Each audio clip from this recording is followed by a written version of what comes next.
ሰላም ሰላም ውድ የኪራ ግሬስ ተመልካቾቼ እንዴት ናችሁ? እንዴት ቆያችሁ? እንዴት አድራችሁ? እኔ በጣም ደህና ነኝ፣ እግዚአብሔር ይመስገን። ዛሬ ደግሞ ስለ ሄርሜላ እናወራለን። ሄርሜላ ጋር ምንድነው የተፈጠረው? የሄርሜላ ዛሬ ያደረገችውን ነገር ልክ ነው ወይ በሚለው እሳቤ አንዳንድ ነገሮችን ዘርዘር አድርገን እናወራበታለን።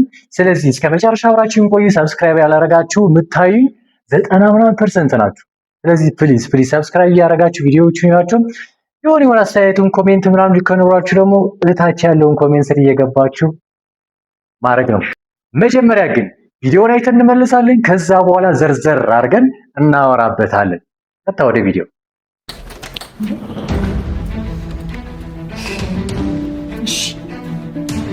ሰበብ እየፈለክና ምክንያት እየፈለክ ወይም ደግሞ እሷን የምታገኝበት መንገድ እየፈለክ ይሄ ነገር ተገቢ ነው ብዬ አላስብም።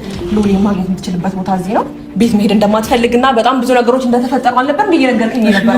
ለምን ዋሻኸኝ? እኔ ሄዳለሁ ሎሌ ዛሬ ማግኘት እፈልጋለሁ ብትለኝ እከለክልሃለሁ? ነገሮችን እየፈለክ ምክንያት እየፈለክ ሩታ ጋር መሄድ ማቆም አልቻልክም ማለት እኮ እኔ ነው። እንደዛ አይደለም ሄርሜ፣ አንዴ ተረጋጊ። የመጣሁበት ምክንያት እኔ ፈልጌውና ወደጅ አይደለም ችግር ተፈጥሯል ብለው ደውለው ይኸው እነሱ ናቸው። ለምን አትነግረንም? ሁሌ ምክንያት እየፈጠርክ እየነገርናት እኮ ነው። ዛሬ ምናልባት ይሄ ነገር ተፈጥሮ ሊሆን ይችላል፣ ግን ሁሌ ምክንያት እየፈጠርክ እዚህ ቤት የምትመጣበት ጉዳይ ያበቃና ነገሮች ከኔ ጋር እየቀጠልክ መስሎኝ ነበር። ይሄን አክር እኮ አያስፈልሽም እንዴ? መፍቱ እኮ ነው። ልጅ መጠየቅ ልክ ነው። እንደዚህ የሚያስብል ነገር የለም እንዴ? አይምጣ ነው እንዴ የምትይው? ከሩታ ጋር እኮ ምንም ሲያደርግ እኮ አላየሽውም። እውነታው ማመን ካቃተሽ ተረጋጊ። ቆይ እኔ አንተን ማምንበትም ነገር ምንም ነገር የለም። እወድሃለሁ፣ አፈቅርሃለሁ፣ ልቀቀኝ። ከዚህ በፊት እኔ እንደዚህ ዋሽቼ እሻላለሁ እንዴ? ሌላ ዋሽኝ እኮ ነው። እኔ እየነገርኩ ነው። እዚህ ድረስ መጥቼ አዳምጠኝ። እኔ እዚህ ድረስ መጥቼ ተዋርጄ ብሄድ ይቀለኝ ነበረ። በደንብ አንደርስታንድ ካረከኝ ማለት ነው። በጣም በብዙ ነገር ከጎንክ እየሆንኩ ያለሁት እኔ እንደዚህ ነገር ሲፈጠርብኝ ሁለተኛ ሴት ሆኜ ቁጭ ለማለት አይደለም። አሳልፈኝ፣ ልቀቀኝ። በቃ በጣም ሰላም ዋሉ። እንግዲህ ቪዲዮውን እንዳያችሁ ሰው እዚህ ጋር ስህተቱ የሄርሜላ ነው ወይስ የአብርሽ ነው ብላችሁ ነው የምታስቡት? አዋንስ እዚህ ጋር ትክክለኛ እኔ በእኔ እሳቤ ሳስበው እንግዲህ በሁለት ነገር መጀመሪያ ዲቴይሉን እንየውና አብርሽ የመጣበትን መንገድ ሲመጣ ወደ ሩታ ማለት ነው ሌላ ቦታ ሄጃለሁ ብለው ከመጣ ትልቁ ስህተት ያለው እዚህ ጋር። ምክንያቱም ሰሞኑ እየተፈጠረ ያለውን ነገር ልክ ስላልሆነ በተለይ አብርሽ እያደረጋቸው ያሉት ነገሮች ምንም አለማፈር፣ ዝም በሰዓታት ልዩነት አንድ ቀን በ12 ሰዓት ልዩነት እዛች ጋር አብረን ነው የምንኖረው ለልጄ ስል ኦሬዲ ተመልሻለሁ። በዛ ስር ደግሞ የራት ግብዣ ተደርጎ ሌላ ታሪክ እየተፈጠረ እያየን ነው። ስለዚህ ትናንትና የሄርሜ ጋር ይሄን ያክል ትልቅ ፕሮግራም አዘጋጅተው ሻምፓኛቸው አይናቸው እየጠጡ አምሽተው በዛሬው ደግሞ እንግዲህ ሩታ ጋር ሲሄድ ይህ ሰውዬ ጤነኛ አይደለም ወይ እስከ ማለት ደርሰናል። የሰራሁት ቪዲዮ ካያችሁ በቃ በዛው ልክ ነው። የሆነ ልክ ያልሆነበት ነገር አለ አብርሽ እንጂ በዚህ ልክ መውረድ በራሱ በጣም ጤነኝነት አይደለም። በጣም የሚያሰላ አካሄድ እየሄደ ነው። ስለዚህ ሩታ ጠርጥራ መምጣቷ በራሱ አንድ ትክክለኛ እንትን ነው። ይሄን ግን ልጁ ከማየት ያገደችው ከሆነ ግን በጣም ትልቅ ክፍተት፣ በጣም ትልቅ ስህተት ነው ማለት ነው። ስለዚህ ቀጥታውን በሄርሜላ በኩል ሆነን እንየው። አንደኛው እንዳልኳችሁ ሰሞኑ እየተፈጠረ ያለውን ነገር እሷም ከሩታ ጋር መሄድ የሚያደርጋቸው ነገር ደስ ስላላላት ነገሮችን ተበላሽቷል። ሁለተኛ ሲሄድ ልጁ ጋር እንደሚሄድ አልነገራትም። ምክንያቱም ለምን ቀጥታ ትነግረኝ ብለዋለች ቪዲዮ እንደሰማችሁት። ስለዚህ የነገራት ነገር ስለሌለ ቀጥታ እዚህ ጋር መምጣቱ የሆነ የሚያጠራጥር ነገር ይኖረዋል። ሶስተኛ ኤፍሬም አለበት እዚህ ጉዳይ ላይ። ኤፍሬም ደግሞ እንደምናውቀው አሁን ላይ ሩታና ኤፍሬምን ለማገናኘት ምድርና ሰማይ ራሱ ማገናኘት የሚቀለው ይመስለኛል በዚህ ሰዓት። በጣም ቀንና ሌሊት እየሰራ ያለው ህይወት። ምክንያቱም ቀንና ሌሊት እየሰራ ያለው ነገር ስለ ሩታና አብርሽ ብቻ ነው። ስለ ራሱ ህይወት አንድ ነገር እንኳን አናውቅም። በጣም ቢዚ ሆነዋል በእነሱ ጉዳይ። ስለዚህ እዛ ጋር ተገናኝቶ በሚያወርበት ሰዓት ቀጥታ ኤፍሬም ሲኖር ነገሮችን ስለ ሁለታቸው ነው ማለት ነው የሚያወር። ስለዚህ በዚህ ጉዳይ ትክክል ነች ብለን እናስብ ሄርሜላ። ከዛ ደግሞ አራተኛና ትልቁ ጉዳይ ትክክለኛ ውሳኔ ነው የወሰነችው። ይሄ ዛጋም ሲሄድ አብርሽ ሲሆን እሱም ራሱ ፊት ያይና ከዚህም ከዛም ጋር መሆን ይፈልጋል እና የሚያስጠላ እንደ ኖርማል ነገር የሚያደርገው ነገር አለ ደግሞ እዚህም እዛም ከሴቶች ጋር እንትን እያለ ግን ኖርማል አድርጎ የሚያስብበት አይነት አካሄድ እየሄደ ነውና በዚህ ልክ አይደለም። ስለዚህ ሄርሜላ ትክክለኛ ውሳኔ ነው የወሰንሽው። በተለይ ይሄ የሄድሽበት እያወራሽ የሄድሽበትን ምክንያት ሳይነግረሽ ከመጣ ማለት ነው ግን ያም ሆኖ ልጁን ለማየት እየከለከልሽው ከሆነ ግን ትልቅ ጥፋት እያጠፋሽ ነው። ወደ ራስሽ እንዲመጣ ከፈለግሽ አካሄድሽን ብታሳምሪ የሚል እሳቤ አለን። ከዛ ባለፈ ግን አሁን እኔ ናፈቀኝ እንደሆነ ታውቃላችሁ፣ ኤፍሬም ማላይበት ቪዲዮ በየትኛው ቪዲዮ ነው ማላየው?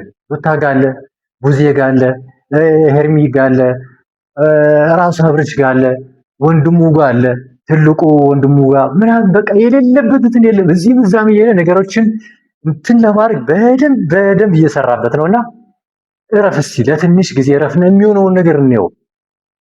በቃ እግዚአብሔር የፈቀደው ነገር ነው አይደለም የሚሆነው። ነገሮች አንዳንዴ እኮ ግግም ብለን ሰግጠን የሚሆን ነገር እኮ አይደለም። ኦኬ አይመጣልንም ሲጀመር እንደዚህ አንድ ሴት ልጅ አፍቀረ ግዴታ ካልሆነ ብለን የሚሆን ነገር የለም። ምክንያቱም ይሄ ከአይን ፍቅር በስተጀርባ ያለውን ነገር ነው መጠናናት ምናምን ይኖራል አይደለም።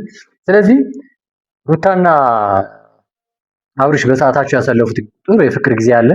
በመሀል ደግሞ ወደ ሚዲያ ማይወጣ አይነት በጣም እንትን የማይላቸው ነገር ሊኖር ስለሚችል ረጋ ብለን ሰከን ብለን ለጊዜ ሰተነው ለፈጣሪ ሰተነው ነገሮችን በቃ እኛ ታርቆ ከማለት በስተቀር ዝም ብንል መንገድ ላይ የገባን ነገሮችን ለማበላሸት ማስተካከል በሚመስል ማበላሸት አይነት መንገድ ባንሄድበት ብዬ አስባለሁ። ስለዚህ ኤፍሬም ካለበት መንገድ ትንሽ እረፍ እስኪ፣ ለራስ እንትን በል እስኪ፣ ትንሽ እረፍት ወሰድ። አሁን አቤል ነበረ በደንብ እየገባ የሚጨፈጭፈን እዚህ በነገሮች። አቤልም አረፈ። ይኸው እንግዲህ ጓደኛ ሁለት ሴቶች እንትን ብሎ እዚህም እዛም እያለ የራሱ ህይወት እንግዲህ ተመስገን ያዘው እነሱ። ዳኒ ሪያሊቲ እንደጠፋብን ብሎ ጠፍተዋል።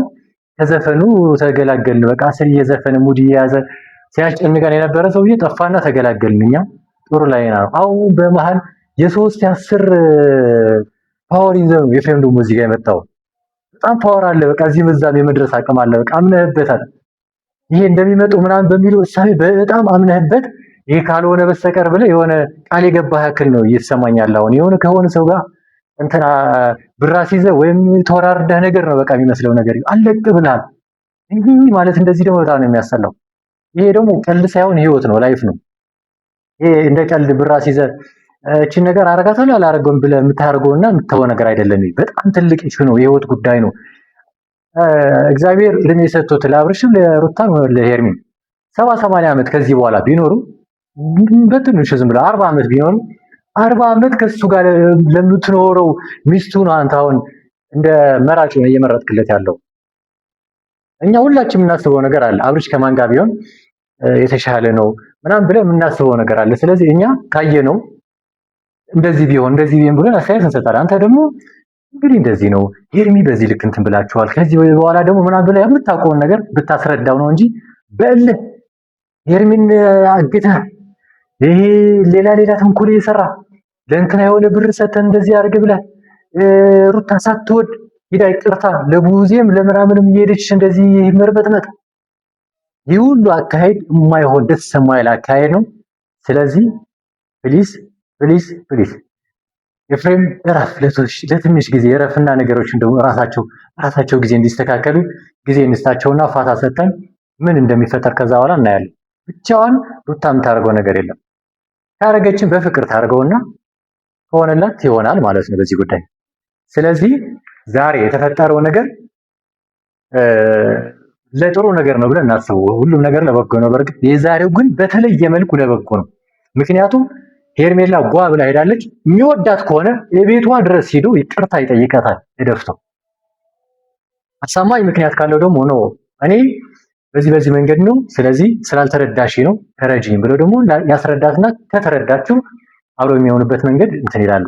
ዝም ብሎ ከሩታ ጋር ያለበትን በዛ ከቀጠለ ግን አይወዳትም ነበር ማለት ነው። ወይም ደግሞ ሌላ የተሰራ ሴራ አለ በነ ሩታም ኤፍሬምም በሱ ጉዳይ ወይም አስገድደውም ሊሆን ይችላል። ብቻ በሆነ ጉዳይ እያጠመዱት ነው በሚለው እሳቤ ደግሞ እንደገና እንመጣበታለን ማለት ነው። ስለዚህ የዛሬ ቪዲዮ ለበጎ ነው። ሩታም የወሰንሽው ውሳኔ ልክ ነው። ምክንያቱም ልጁን ለማየት ነው የመጣው። ሄርሚም የወሰንሽው ውሳኔ ልክ ነው። እንኳንም አልቆምሽ፣ እንኳንም ከነሱ ቁጭ ብለሽ አላወራሽ። መሄድሽ በራሱ ጥሩ ነገር ነው። የሚፈጠረውን ነገር ደግሞ ይናፍቀኛል፣ በሄርሚ በኩል ያለውን ነገር። ስለዚህ ቀጣዩ ምን ይፈጠር ይሆን የሚለውን እሳቤ እስከምናስብ ድረስ አብራችሁን ስለቆያችሁ ቴንኪ እያልኩም አሻም